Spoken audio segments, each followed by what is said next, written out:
మాజీ ముఖ్యమంత్రి కేసీఆర్ నేడు కాళేశ్వరం విచారణ కమిషన్ ఎదుట హాజరయ్యారు. ఈ నేపథ్యంలో ఆయనను కలిసేందుకు ఎర్రవల్లిలోని ఫామ్ హౌస్ కు వెళ్లిన ఆ పార్టీ ఎమ్మెల్యే పల్లా రాజేశ్వర్ రెడ్డి అక్కడ ప్రమాదవశాత్తు జారిపడ్డారు. ఈ ఘటనలో ఆయన తుంటి ఎముకకు గాయమైనట్టు తెలిసింది. వెంటనే ఆయనను హైదరాబాద్ లోని యశోద ఆసుపత్రికి తరలించారు. ప్రస్తుతం ఆయనకు వైద్యులు చికిత్స అందిస్తున్నారు. కాళేశ్వరం విచారణ అనంతరం కేసీఆర్ మీడియాతో మాట్లాడుతూ పలు విషయాలు వెల్లడించారు.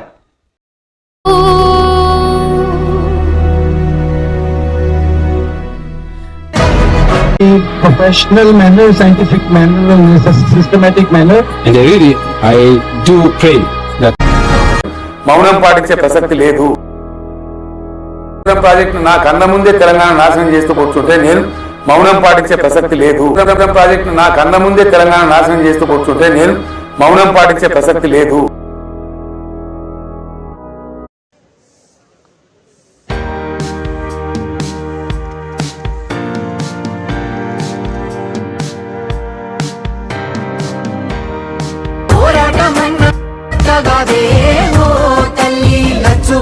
బాబు ఆరాట పడుకుంటే రాష్ట్రమేదే నా తల్లి లచ్చువమ్మ గులాబీ జగమన్నది కొత్తగాదే ఓ తల్లి లచ్చువమ్మ బాబు. कैंपेनिंग चालू है.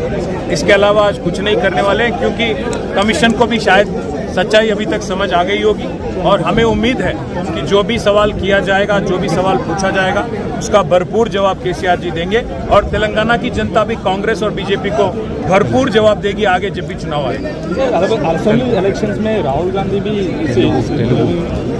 कमेंट्स करे, उधर इंस्पेक्ट करे, उसके ऊपर आप क्या कहना है? राहुल गांधी और बीजेपी दोनों मिलकर ये काम कर रहे हैं. कालेश्वरम ऐसी प्रोजेक्ट है जिसमें 100 से ज्यादा कंपोनेंट है. पूरा सिस्टम एकदम इंटैक्ट है. आज एक बराज जबकि वहाँ 3 बराज है, 19 रिजर्वायर है, 21 पंपिंग स्टेशन है, 100 किलोमीटर 500 से ज्यादा किलोमीटर टनल्स हैं, ग्रेविटी के अंडरग्राउंड टनल्स हैं और 1800 से ज्यादा किलोमीटर గ్రావిటీ టనల్స్ हैं. విచారణలో నిజాలు బయటకు వస్తాయి. మేము చేసిన తప్పేమీ లేదు.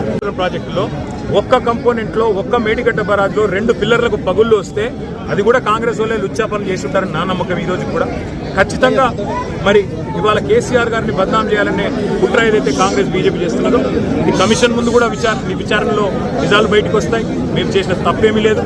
అట్లాగే రేపు ప్రజాక్షేత్రంలో కూడా తప్పకుండా ప్రజలు తిరుగులేని విధంగా ఈ పార్టీలకు సమాధానం ఇస్తారనేది మనం. ఓకే.